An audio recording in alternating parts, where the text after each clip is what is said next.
Don't you dare come back until you apologize to your sister. My mother's voice cut across the backyard so loud the whole party went quiet. I stood there near the folding tables in my army dress blues while somebody's kid dropped a paper plate onto the grass. Country music still played softly from an old speaker by the patio, but nobody was listening anymore. Everybody was staring at me, mostly my mother and my sister Melanie. The crazy part is I almost didn't even go to that party. I'd been awake since a little before 4 o'clock that morning. Drove from Fort Campbell to Nashville before sunrise. Then spent half the day standing in July heat at a military funeral outside Murray-Saboro. By the time I got back on Interstate 65 heading north, my knee felt like somebody had hammered nails into it. But Melanie had called me 3 times that week, reminding me not to miss her engagement barbecue. Just this once, she'd said, "Can you please show up for something?" That one bothered me more than it should have, because I'd spent half my adult life showing up for people.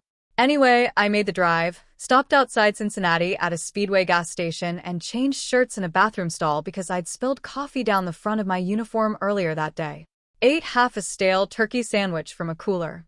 Took 2 aspirin dry, because I forgot to buy water. Then I got back in my truck and kept driving. By the time I pulled into Mom's neighborhood outside Dayton, the sun was already dropping behind the houses. Everybody was out in the backyard laughing and drinking from red plastic cups like some beer commercial for middle-aged people trying to relive college. Melanie spotted me first. "There she is," she yelled. At first, I thought maybe things would be okay. Then I noticed the look on her face. Tight smile, annoyed already. I should have trusted my gut and left right then. Mom came over holding barbecue tongs like she was still cooking. "You came straight from base?" she asked. "Funeral escort," I said. She looked me up and down. "You couldn't change first." That was the first little jab. Not enough to start a fight, just enough to sting. I told myself she didn't mean anything by it. People started gathering around after that. Mostly neighbors, older folks, couple veterans from church. One man thanked me for my service 3 separate times in 5 minutes. I hate when people make a big deal out of it, honestly. But older Americans especially, they mean well. One older woman touched my sleeve and said her grandson was stationed in Kuwait. Another guy asked about my medals. Then a little boy, maybe 8 years old, tugged my arm and asked quietly, "Does that mean you're a hero?" I laughed a little because I never know how to answer that question. Before I could say anything, Melanie cut in. "Careful," she said loudly. "Aaron likes being everybody's hero." People laughed awkwardly. I smiled because that's what I usually did around my family. Smiled through things. But I was tired that day. Real tired. Brent came over carrying a beer. Now Brent was one of those men who always looked slightly greasy, even when dressed nice. Perfect teeth, loud cologne. Thought every conversation was networking. He pointed at my ribbons. "So what's all this mean?" he asked. "You kill anybody?" I stared at him for a second trying to decide if he was joking.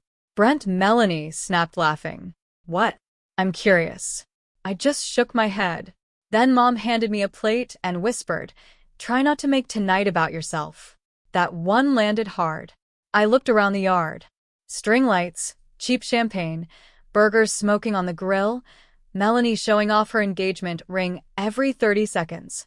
And there I was in a uniform that still smelled faintly like funeral home flowers and summer heat. I suddenly felt completely out of place. "I almost didn't make it here tonight," I said quietly. Nobody even asked why. Not Mom. Not Melanie. Brent was too busy talking about mortgage rates with some neighbor. Melanie rolled her eyes. "Well, you did," she said. "And now everybody's focused on you instead of the engagement." I honestly thought she was kidding at first. "You think I came here for attention?" "You always do this," she snapped. Every family event somehow turns into the Aaron show. That got everybody real quiet. I felt something in me shift then. Not anger exactly, more like exhaustion finally reaching the surface. "I drove 6 hours to be here." "Oh, please," Melanie said. "Nobody asked you to show up dressed like this." Mom crossed her arms. She has a point. I looked at my own mother for a second, honestly, not understanding what I was hearing. "This is my uniform. This is my daughter's engagement party." Mom shot back. The air smelled like charcoal and rain. Somewhere behind us, a dog barked. Melanie took a sip of champagne and said, "You know what? Sometimes it feels like you need people feeling sorry for you." That did it. Not because it was cruel, because she actually believed it after everything. The deployments, the missed holidays, the money I'd quietly sent when she couldn't pay bills. Picking Mom up from surgery 2 years earlier and sleeping in a hospital chair for 3 nights straight. None of it mattered. I set my paper plate down untouched. "You have no idea where I was today," I said. "Well, maybe if you communicated like a normal person, Melanie," I said sharply. Mom stepped forward immediately, like I'd threatened her. "Don't you use that tone in my house." I laughed then. Couldn't help it, because suddenly I realized something awful. I was 41 years old, exhausted, in pain, standing in a backyard being treated like a selfish teenager. Mom pointed toward the driveway. "If you can't be happy for your sister for one night, then leave." Nobody said a word. Not one person. Then came the line I still heard in my head weeks later. "Don't you dare come back until you apologize to your sister." I looked at Melanie one last time. She wouldn't even meet my eyes anymore. So I nodded once. "Your mother?" "No," I said quickly. "Please don't make it worse, Saren." He said, "Some things are already worse. People just don't like when somebody turns the lights on." After we hung up, I sat there holding the phone in both hands. Part of me wanted to call Mom and explain everything. Tell her about Danny. Tell her about his mother. Tell her about the promise. But another part of me, the part I'd been ignoring for years, whispered something I couldn't shake. They didn't ask, so I didn't call. I took off my uniform piece by piece and laid it carefully over the chair. Then I crawled into bed, still wearing my undershirt and socks. Before I turned off the lamp, I looked at the medals one last time. "I kept my promise, Danny," I whispered. "At least I did that." Then I shut my eyes while my family back in Dayton kept deciding what kind of villain they needed me to be. 2 days later, the whole thing started cracking apart. I didn't know it at the time, of course. At that point, I was back near Fort Campbell, trying to pretend my life had returned to normal. It hadn't. Monday morning, I limped into the motor pool carrying a gas station coffee the size of a flower vase while humidity wrapped around Kentucky like a wet blanket. Helicopters thumped overhead somewhere in the distance. Young specialists laughed near the maintenance bay like the world wasn't exhausting. Meanwhile, I felt about 90 years old. One of the younger medics, Torres, looked up from inventory paperwork and frowned. "You look terrible, Sergeant." Good morning to you, too. "No, seriously, you sick?" Just family stuff. Torres immediately nodded like that explained everything. Funny how people in the military understand that faster than civilians do. I made it until about noon before my knees started throbbing badly enough that I finally sat down in the break room with an ice pack balanced against my leg. That's when my phone started buzzing. First Melanie, then Mom, then Melanie again. I ignored every call. A minute later, a text came through from Mom. "Please answer your sister." I stared at it while eating stale peanut butter crackers from a vending machine. Then another text arrived. Heron came by the house. Well, that explained things. Apparently, Harlan Pike had decided subtlety was overrated. Later, I found out he'd shown up at Mom's place around 10 that morning wearing faded jeans, a Vietnam veteran cap, and the expression of a man prepared to ruin everyone's day. According to Melanie, Mom had actually smiled when she opened the door. "Harlan. Oh my goodness, come in." He stepped inside, looked around at engagement decorations still sitting everywhere, and said, "I'm not here for cake, Carol." That apparently changed the mood immediately. Melanie told me later she was standing in the kitchen when Heron asked one simple question. "Do either of you know where Aaron was before this party?" Mom supposedly crossed her arms. She never bothered explaining, and Heron answered. "She buried a soldier that morning that shut the room down." He explained funeral escort duty slowly, like a teacher talking to people who should already know better. How the escort officer stays in full dress uniform out of respect. How the family notices every detail. How those ceremonies stay with you afterward, whether you want them to or not. Then he looked directly at my mother and said, "Your daughter drove 6 hours after handing a folded flag to a dead soldier's mama, and y'all treated her like she showed up drunk at a wedding." Melanie started crying right there at the kitchen counter. Mom apparently got defensive first. Well, why didn't she say something? Heron didn't even raise his voice. Maybe because she spent half her life feeling like nobody listens unless she's useful. That one hit harder than yelling ever could. The thing about older veterans like Harlan is they don't waste energy trying to sound profound. They just tell the truth plain enough it settles into your chest. Meanwhile, I was completely unaware any of this was happening.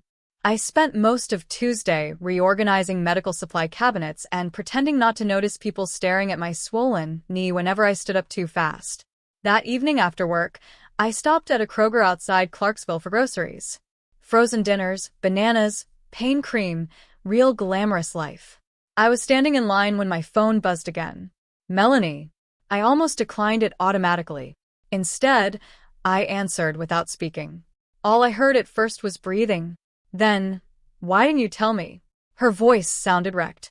I leaned against the shopping cart slowly. Tell you what, about the funeral. There it was. I closed my eyes for a second. Heron talked to you. He said you've been awake almost 28 hours. Probably. And Danny Ruiz, the soldier. I stayed quiet. People shuffled around me with carts full of cereal and laundry detergent while my little sister cried softly through my phone speaker. Finally, she whispered, "Oh my God, I should have felt satisfied." I didn't. Mostly, I just felt tired again. You embarrass me in front of everybody, she said weakly, almost like she still needed something to hold on to. I looked around the grocery line. An older couple argued gently about what kind of bread to buy. Somebody's toddler was chewing on a receipt. Normal life kept moving. I didn't embarrass you, Melanie. Silence. Then she said quietly, Harlan also told me about the rent. Damn it. I rubbed my forehead immediately. Forget that. You paid my rent. Twice, she whispered. Why would you do that? Because you were my little sister. Because Dad died too early, and somebody had to hold things together. Because Mom panicked any time money got tight.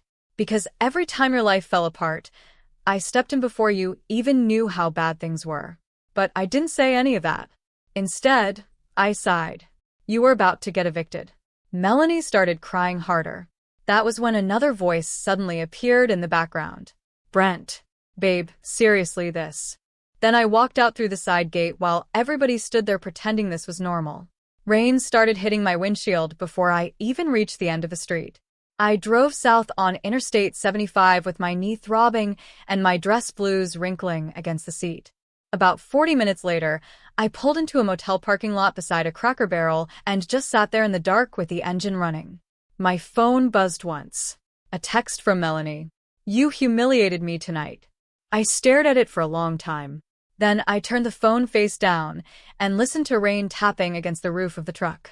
For the first time in years, I seriously considered what my life might look like if I stopped trying so hard for people who clearly didn't want me around. The motel room smelled like old carpet bleach and somebody's forgotten cigarettes. I sat on the edge of the bed for nearly 20 minutes before I even took off my shoes.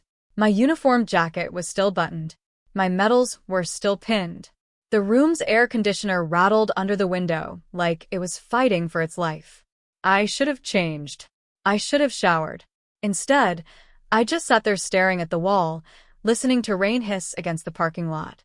My phone buzzed again. Mom, this time you owe your sister an apology. I almost laughed. Not because it was funny, because if I didn't laugh, I was going to fall apart. That morning, I had stood beside Corporal Danny Ruiz's casket while his mother clutched a tissue so tightly her knuckles turned white. She was 76, maybe 77, small as a bird, wearing a navy blue church dress and orthopedic shoes. Danny had been one of mine. Not by blood, not officially, but anyone who has served knows what I mean.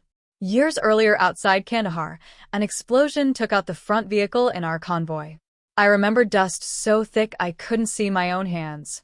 I remember shouting medic even though I was the medic. I remember my left leg folding under me and thinking, well, that's not good. Danny dragged me behind a concrete barrier before I even understood I'd been hit. He kept saying, "Stay with me, Calloway. Don't you make me explain paperwork to the lieutenant." That was Danny. Even scared, he was annoying. Later, when we were both stateside, He sent me Christmas cards with terrible jokes written inside. When his cancer got bad, I visited him at the VA hospital in Louisville whenever I could. The last time I saw him, he was thin as a rail and still trying to flirt with the nurse. He grabbed my hand and said, "Erin, I need one thing." Anything, I told him. "If Mom has to take that flag, I want you there. Full dress. She trusts you." I told him I would. So that morning, I stood in full uniform while taps played, and Danny's mother stared at the folded flag like it weighed 1,000 pounds. When I handed it to her, she touched my wrist and whispered, "He said you'd come." That was why I wore the uniform. Not for attention, not to steal anything from my sister. I wore it because a dying soldier asked me to, and because his mother deserved to see that promise kept. By the time I got to Dayton, I'd been awake close to 28 hours. My knee had swollen so badly, I had to loosen my boot at a rest stop. My head hurt from gas station coffee and grief. But I still went because Melanie was my sister, and because stupidly I kept believing one day my family would notice the difference between duty and showing off. I finally unbuttoned my jacket and hung it over the motel chair. The chair had one wobbly leg and a stain I didn't want to identify. Then I sat on the bathroom floor and cried. Not pretty crying either. The kind where your whole chest hurts and you're embarrassed even though nobody's there. Around midnight, I opened Facebook. Bad idea. Melanie had posted a picture from the party. Her and Brent smiling under the string lights. Caption said, "Some people can't let anyone else have their moment, but love always wins." I stared at that sentence until the words blurred. Under it, people were already commenting, "So sorry, girl. You deserved better." Family drama is the worst. But then Mrs. Keene from 2 houses down wrote, "Wasn't Erin coming from a military funeral?" Melanie didn't answer that one. A man named Harlan Pike did. Harlan was an old Vietnam veteran who used to sit 3 pews behind us at church. I hadn't seen him in years. He had served with my father long before Dad died back when I was still young enough to think parents lived forever. His comment was short. "I saw the ribbon. That woman came from duty. Shame on whoever mocked her." I closed the app, so fast my hand shook. A minute later, my phone rang. Unknown number. I almost let it go. Then something told me to answer. "Staff Sergeant Calloway?" A growly voice asked. "Yes, it's Harlan Pike, your daddy's old friend." I sat up straighter, without meaning to. "Mr. Pike, just Heron. I'm too old to be Mr. Anything unless I'm in trouble." Despite myself, I smiled. He paused, and when he spoke again, his voice had softened. "I was at the party tonight. Left before it got ugly, but I heard enough." I didn't know what to say. He kept going. "I recognized what was on your uniform. Funeral escort." "Yes, sir." "Thought so." The quiet stretched between us. Then he said, "Kid, your daddy would have been ashamed of what happened to you today." That got me. I pressed my fingers against my eyes and tried to breathe. "I'm sorry," I whispered. "Don't apologize to me." I don't know why I didn't explain. "Yes, you do." He said, "You were tired, and maybe you're done begging people to listen." I sat there in that cheap motel room with the air conditioner rattling and rain tapping the window. And I felt seen in a way I hadn't felt by my own family in years. Heron asked where I was staying. I told him the motel name. He grunted like he knew the place and didn't approve. "You safe?" Yes. "You eat, sort of." "That means no." I almost laughed again. He said, "Get some sleep. Tomorrow I'm going to have a conversation with." Is getting dramatic. My jaw tightened instantly. Melanie snapped at him. "Did you know about this?" A pause. Then Brent said, way too casually, "I found the payment emails months ago." My grip tightened on the cart handle. "You knew?" Melanie asked. I didn't think it mattered. Didn't matter. I actually laughed out loud in the middle of Kroger. A woman near the gum display glanced at me nervously. Melanie's voice cracked. "You let me trash my own sister for 2 days, knowing all this." "Come on," Brent said. "People fight. Besides, Erin likes being the responsible one." That sentence told me more about Brent than anything else ever had. To him, my service, my sacrifices, all of it was just branding. Useful when convenient. Suddenly, Harlan's voice cut through faintly in the background, too. Apparently, he was still there. Boy, he said calmly. You got the emotional depth of a parking ticket. Even through everything, I barked out a laugh. Melanie didn't. What else did you hide from me? She demanded. Then came the part one hadn't expected, Brent muttered. I mean, I used a couple pictures of Aaron online, but that's not a crime. I froze. What pictures? Melanie asked sharply.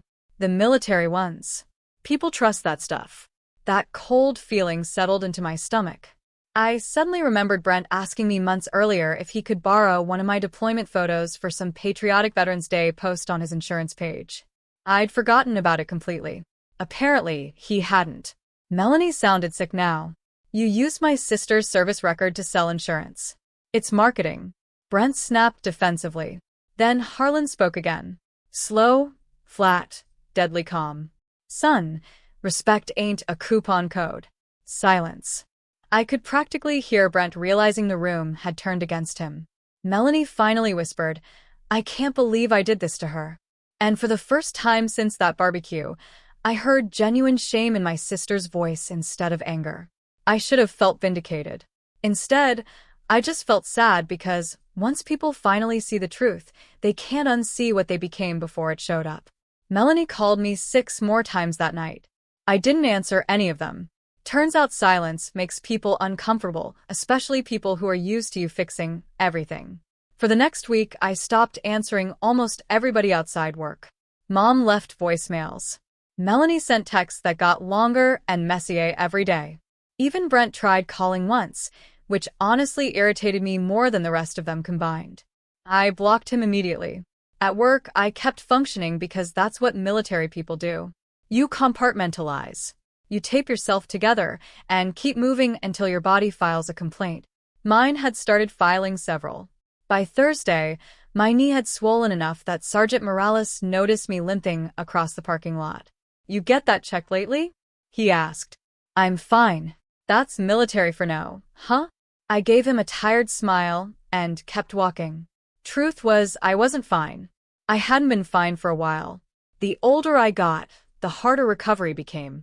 20-year-old me could sleep 4 hours on a metal cot and still outrun half a platoon. 41-year-old me needed prescription anti-inflammatory pills just to climb apartment stairs some mornings. Nobody tells you that part when you're young. They show commercials with flags waving and dramatic music. They don't show you standing barefoot in your kitchen at 2 o'clock in the morning rubbing pain cream into an old injury while eating ramen noodles over the sink because you're too tired to cook. That was my life now. Not tragic, just worn down. One night, I fell asleep in my recliner, still wearing sweatpants and one sock. Woke up around 3 with the television glowing blue across the room and an empty pudding cup balanced on my chest like some kind of personal insult. I stared at the ceiling thinking about Danny Ruiz, then Melanie, then Dad. Always in that order lately. Dad had been dead 13 years, but sometimes I still caught myself wanting to call him after bad days. He would have understood the military side of things better than Mom ever did. Mom loved appearances. Dad understood sacrifice. There's a difference. Saturday morning, I finally listened to one of Melanie's voicemails while sitting in the parking lot outside a Walgreens. Her voice sounded rough. Aaron, I know you probably hate me right now. I didn't hate her. That was the problem. If you just let me explain. Explain what? That she was jealous. That Brent fed it, because he liked attention. That Mom always expected me to absorb every insult quietly, because I was the strong one. I deleted the voicemail halfway through. Then I bought shampoo, laundry detergent, and a King's bag of peanut M&Ms I absolutely did not need. Stress eating sneaks up on you like that. Around the same time, things back in Dayton were apparently getting ugly. Harlan kept me updated in small doses whether I asked or not. Your mother got humbled at church, he informed me one evening over the phone. Oh no. The church ladies, vicious creatures. That actually made me laugh. According to Harlan, word about the barbecue spread fast. Older veterans especially were furious after hearing the full story. Apparently, one retired Air Force colonel told Mom during Bible study, "Your daughter honored a dead soldier while you worried about party photos." Even I felt that one. Mom stopped posting engagement updates online after that. Melanie, meanwhile, had bigger problems. 3 days after our phone call, she discovered Brent had been using photos of me in uniform all over his insurance business Facebook page. Not just one picture either, multiple. One showed me beside a military helicopter during flood relief operations years earlier. Another was from a deployment ceremony. Underneath them, Brent had written things like, "Proud to support our troops, trusted by military families." Melanie told me later she felt physically sick scrolling through it because suddenly every weird conversation made sense. Every time Brent pushed her to invite military families to parties, every fake patriotic speech around older veterans. Every moment he acted fascinated by my service. It wasn't admiration. It was marketing. That realization broke something in her. The fight between them started over meatloaf of all things. At least, that's what Melanie said. She confronted him while he was eating dinner in front of the television. "You use my sister like advertising." Brent rolled his eyes immediately. "Oh my God. Are we still doing this? She paid my rent, and you hid it from me." She wanted to play hero. Melanie told me hearing that word again made her snap. For years, she'd secretly convinced herself I thought I was better than everyone else, stronger, more responsible, more admired. But now she was starting to understand something uncomfortable. I never asked for any of it. I just kept cleaning up messes because nobody else did. The fight got loud enough that neighbors heard it through open windows. At one point, Brent apparently yelled, "You know why everybody likes Erin? Because she walks around looking like a damn recruitment commercial." Wrong thing to say.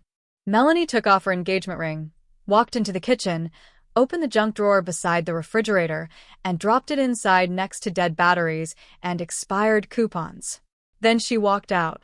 Didn't scream, didn't cry, just left him standing there. Harlan told me all this while I sat in my apartment eating microwave popcorn for dinner. "You okay?" he asked finally. I looked around my place.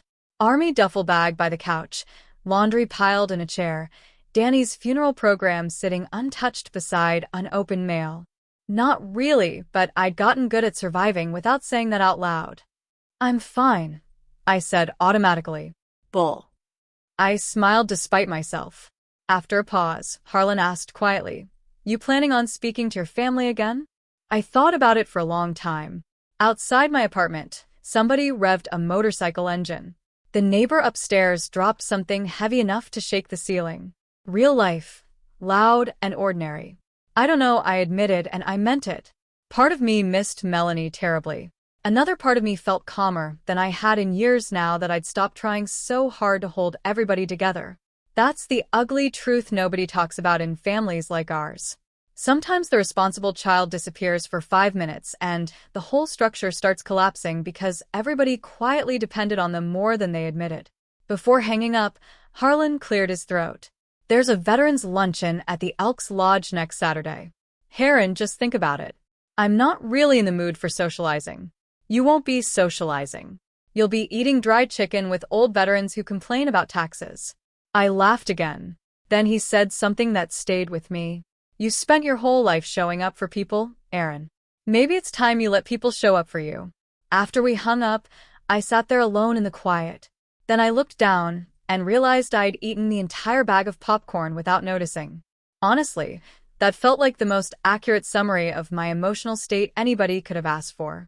I almost didn't go to the luncheon. Saturday morning, I stood in my apartment staring at 2 outfits laid across the bed like they belonged to 2 different people. One was my army dress uniform. The other was a navy blouse with black slacks. For a second, I actually considered wearing the uniform out of spite. Then I caught myself. That wasn't who I wanted to be. So I wore the blouse. Simple, clean, no medals, no ribbons, just me. The Elks Lodge sat outside downtown Dayton, in one of those older brick buildings that always smells faintly like coffee, floor polish, and history. The parking lot was already full when I pulled in. Pickup trucks, Buicks, one ancient Cadillac that looked older than I was. As soon as I stepped inside, I heard somebody yell, "Well, I'll be damned. It's Calloway." A couple older veterans waved me over immediately. That's the thing about veteran spaces. Most of them don't care about impressing anybody. Once they decide you belong there, they feed you too much and insult you affectionately for the rest of your life. Within 5 minutes, somebody had handed me coffee, and another man was complaining about knee replacements. Honestly, it felt weirdly comforting. Harlan spotted me near the buffet tables and grinned. Told you there'd be dry chicken. You undersold how dry that bird gave its life twice. I laughed harder than I expected to. For the first time in days, my shoulders loosened a little. Then I saw Melanie. She stood near the entrance wearing a pale green dress, twisting her hands together nervously. Mom stood beside her, looking older than I remembered, smaller somehow. And behind them stood Brent. Of course he was there. The moment Heron saw him, his entire expression soured like expired milk. What's Captain Hair Gel doing here? I nearly choked on my coffee. Harlan, what if God didn't want me judging people? He shouldn't have let me survive the 70s. Before I could answer, Melanie started walking toward me. Slowly, carefully, like approaching a wounded animal. Aaron, she said softly. I nodded once. Mom looked close to tears already. You look tired, she blurted out. That almost made me laugh again because yes, thank you, Mother. Excellent observation. Nobody knew what to say after that. The silence stretched awkwardly until Brent stepped forward, smiling like a man trying to sell a used SUV. There she is, he said loudly. Our family hero. I felt every muscle in my back tighten. Melanie glanced at him sharply. Brent stopped, but he kept going. I've been telling people all week how proud we are of Aaron. Interesting choice of word. Luckily, before I had to respond, the luncheon organizer tapped a microphone near the stage area. An older woman named Darlene welcomed everybody, thanked veterans for attending, then surprised me completely by saying, and today, we'd especially like to recognize Staff Sergeant Erin Calloway for her service helping military families during funeral escort duty. Every head in the room turned toward me. I immediately wanted to disappear. Applause filled the room, anyway. Polite, respectful, genuine, nothing flashy, and somehow that made it harder emotionally than if they'd made a huge scene. Darlene smiled warmly. Aaron, would you like to say a few words?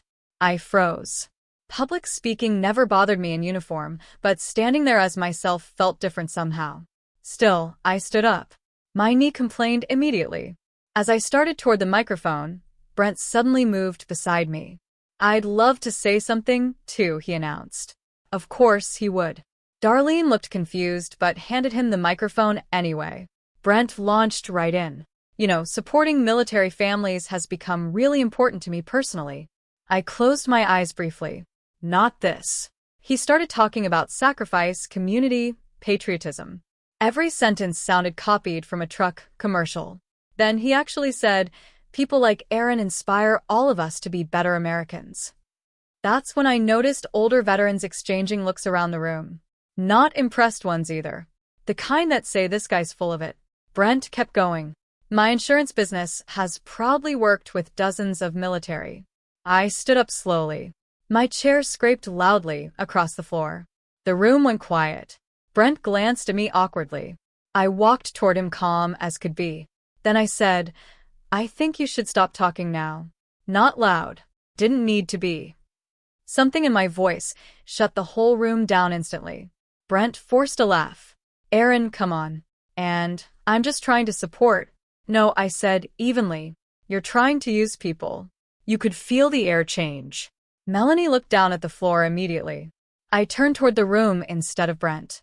I don't usually talk about private family things publicly, I said. But since my military service keeps getting used as marketing material, let's clear a few things up. Dead silence.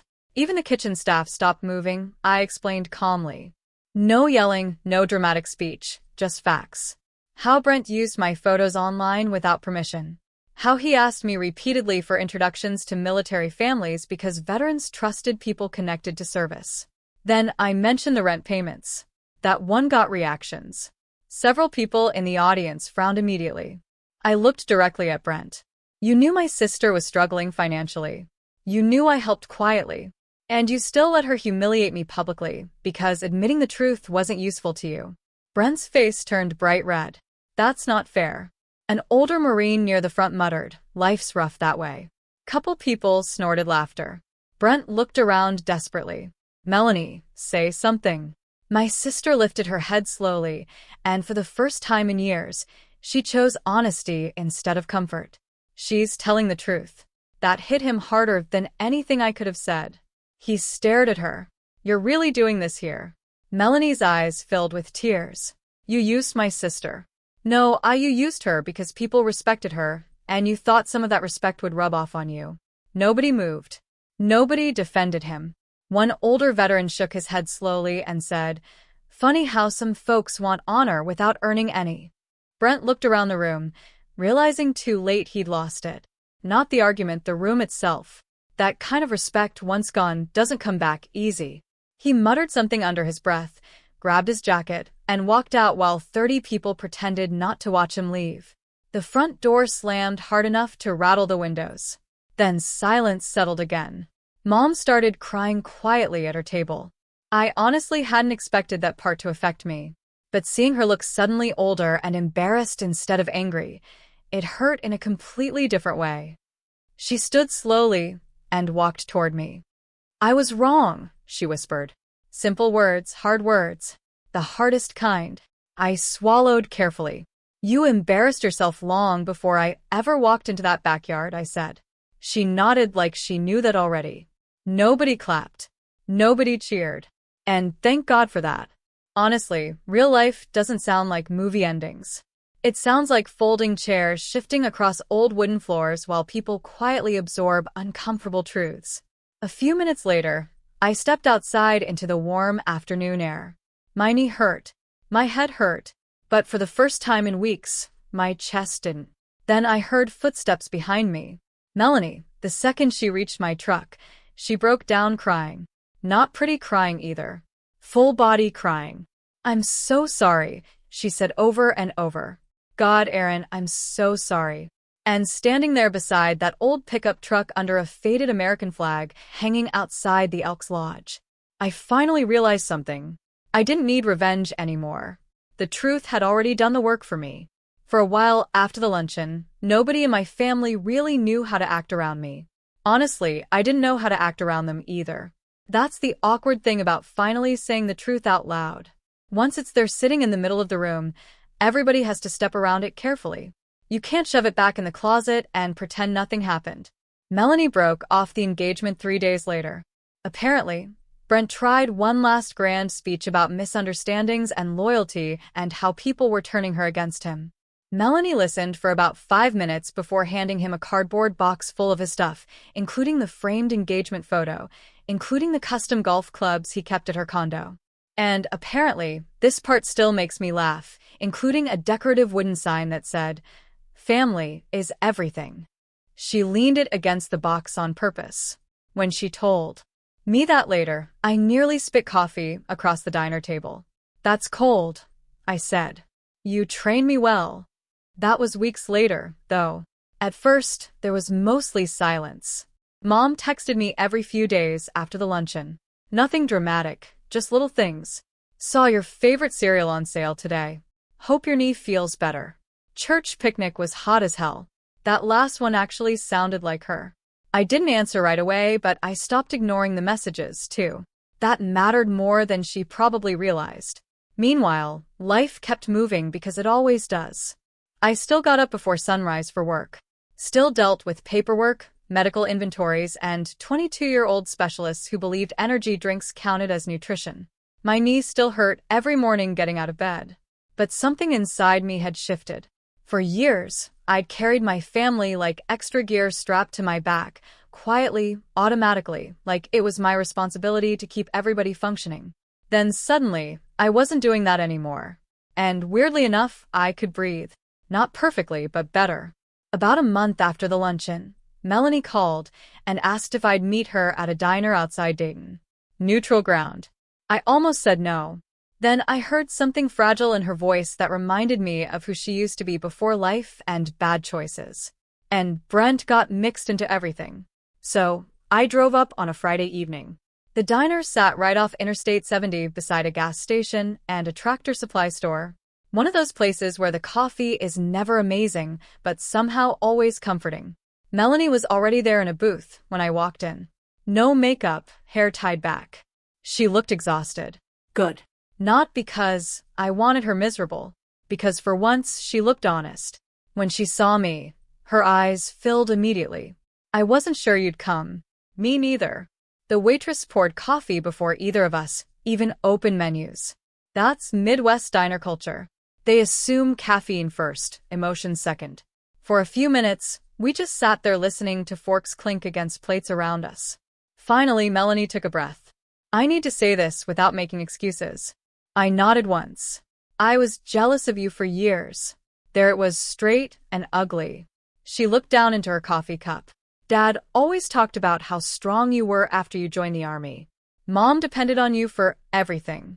People respected you when you walked into a room. I stayed quiet, and I think after a while she swallowed hard.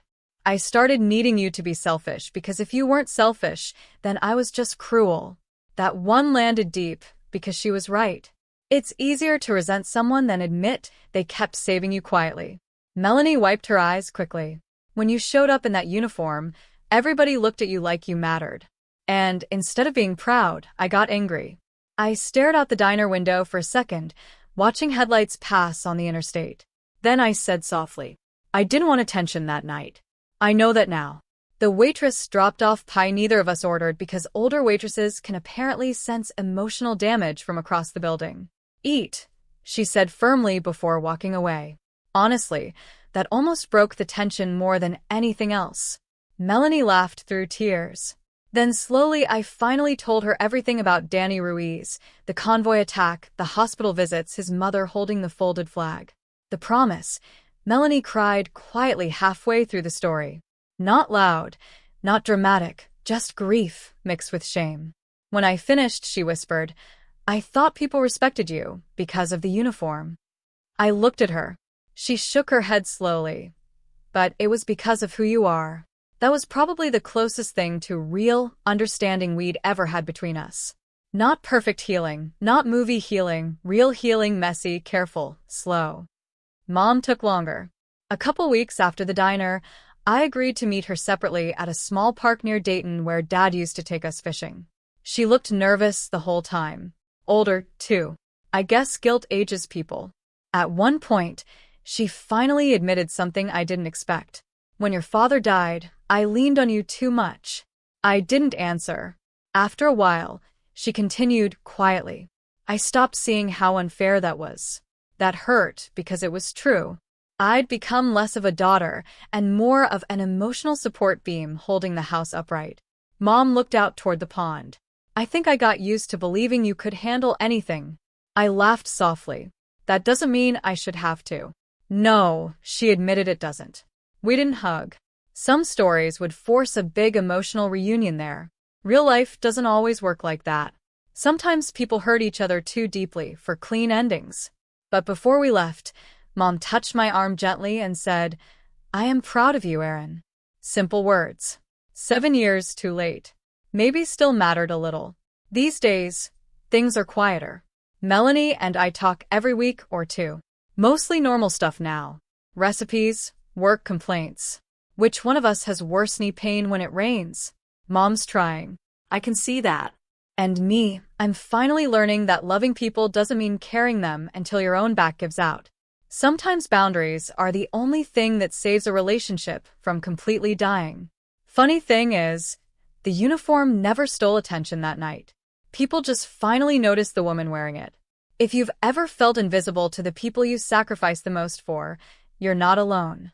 And if this story stayed with you tonight, thank you for listening.